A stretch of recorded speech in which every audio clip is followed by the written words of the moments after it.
Hello and welcome to this series.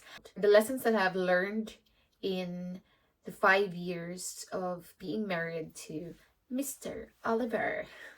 So I hope that this would be something useful for you. So I don't know if you can relate to this or not, but yeah, I'm just gonna share it anyway.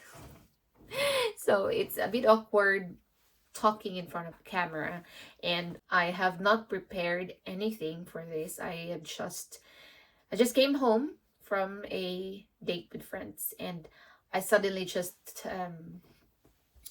I just thought that while waiting for my husband, why not do this? So let's start. First, I don't know how many. The first thing is that I learned that every marriage is unique. You probably have heard this many times.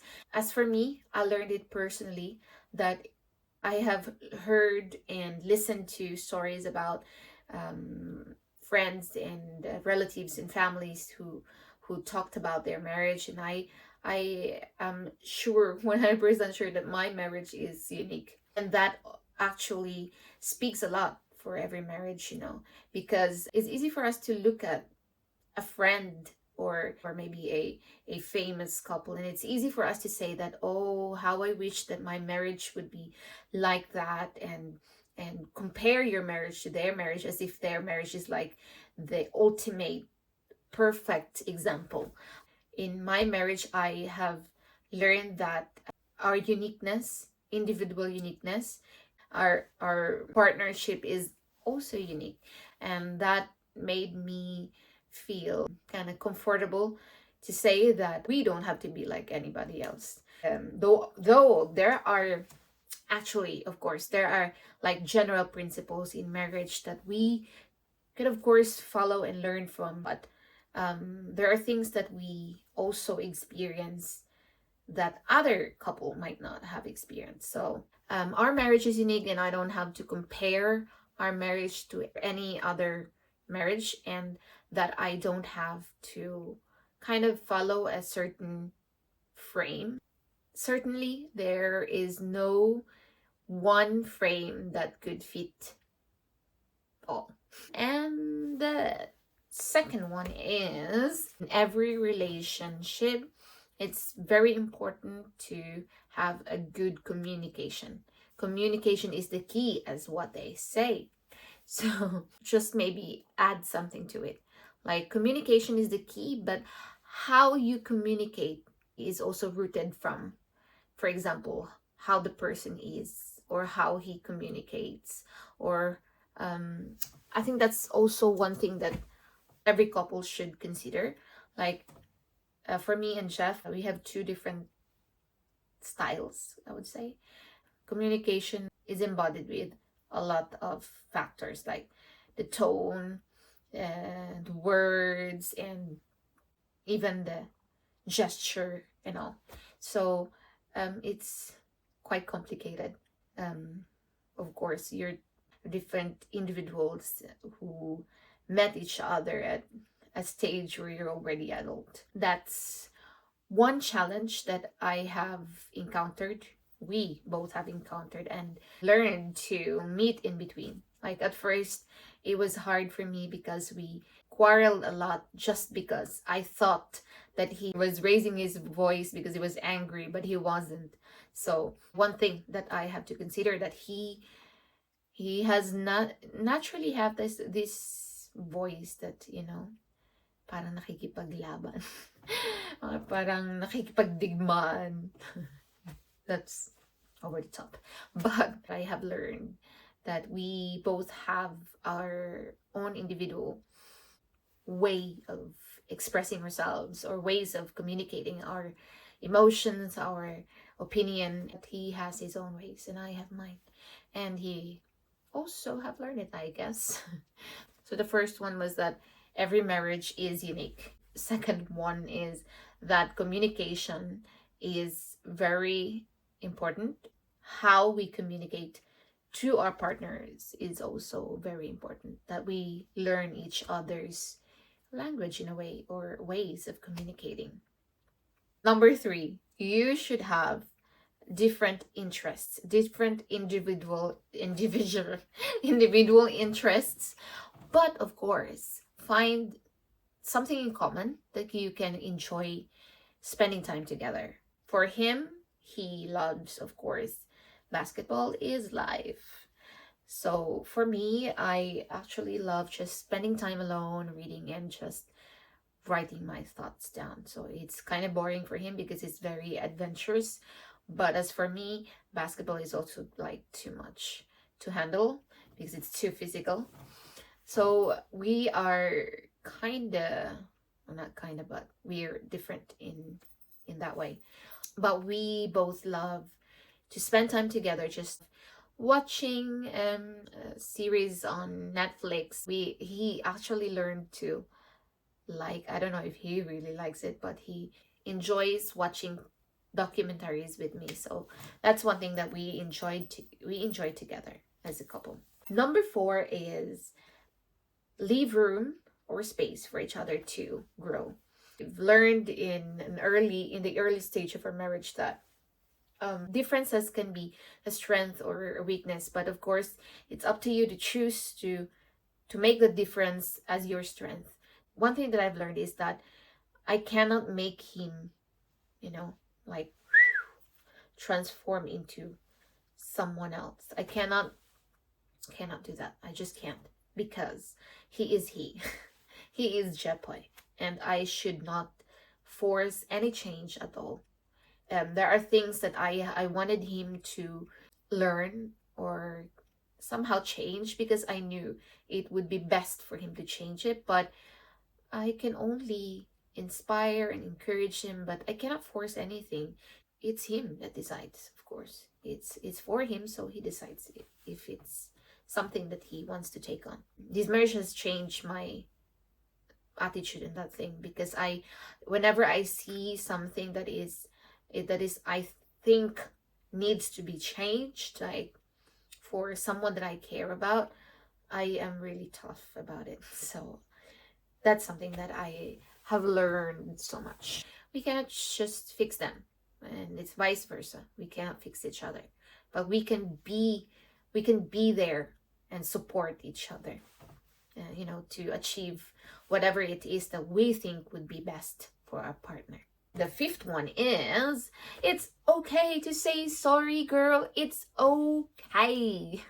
It's okay to say sorry first, because sometimes our some people would see it as a weakness to say sorry, but I have learned the hard way in this marriage that it's okay to say sorry first. And at first, in the first few years, I have that feeling of sorry.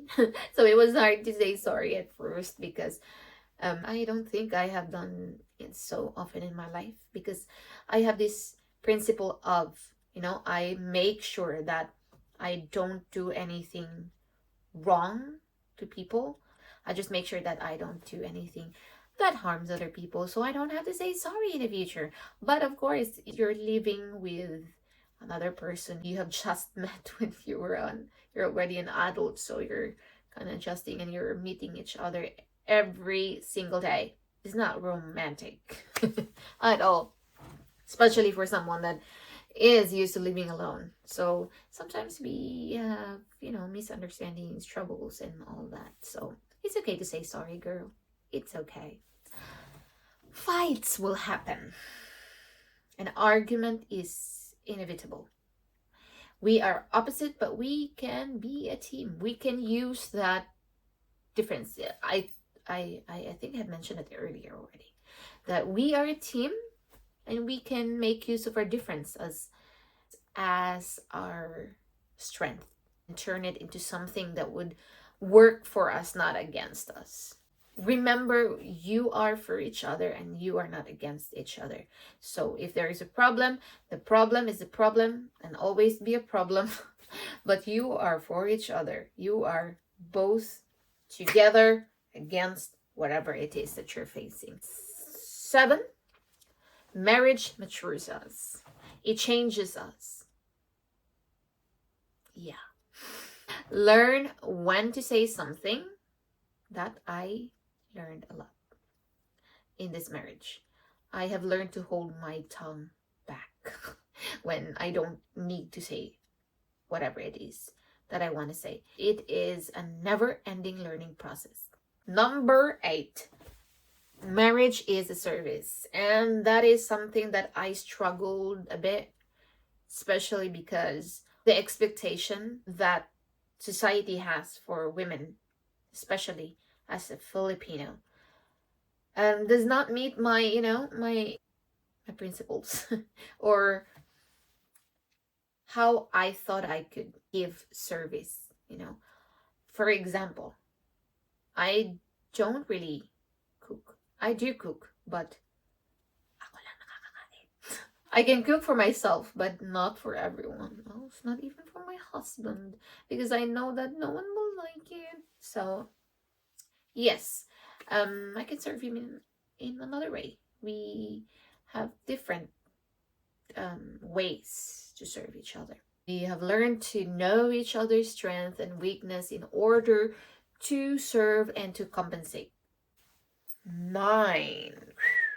It's very important to really be there for each other, like more than the daily, daily routine that you have, like a date night, or it doesn't have to be like a date night, like fine dining restaurant and or whatever fancy dinner.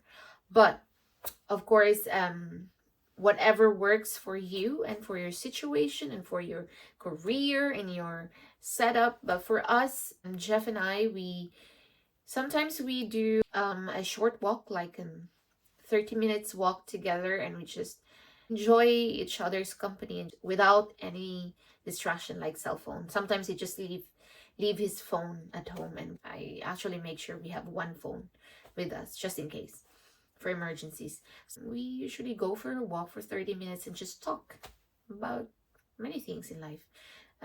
This is one thing I have really appreciated in our marriage. We both love to talk. So we can talk all day, all night long. Number 10. The marriage you're in isn't just about you. No, it's two people becoming. It's about two people becoming one. This is actually true 3 in this marriage because God is in the center of it. The marriage you're in is not just about you. So there is another person in your marriage. It is not just about you. You're not alone in this marriage. It's not just about how you feel, how you're experiencing, or all your dramas and true. I had to listen to his heart, his mind, his opinion, and I have to consider what he feels too and how he is experiencing his marriage. That I have to care about him. Pag narinig niya to, siya. Anyways, so I have all this, I did not prepare for this because it suddenly just came up into my mind and just grabbed my camera and this stand and thought, okay, why not just talk and see what we'll get out of this. But yes, that's the 10. Was it 10? 10 things I have learned in my 5 years of marriage. Ang sabi ko kanina 5 lang na. Baka umabot na ako ng 10. Anyways, that is all, my friends. And I'll try to convince Jeff to be with me in one of the videos in this series. So I'll try to, since nasimulan ko na to, I'll try to make more of this kind of video. If, of course, that is something that would help you. So thank you so much for joining me today. I hope that you get something out of it. That whatever it is that resonates to you, please do not hesitate to share down below.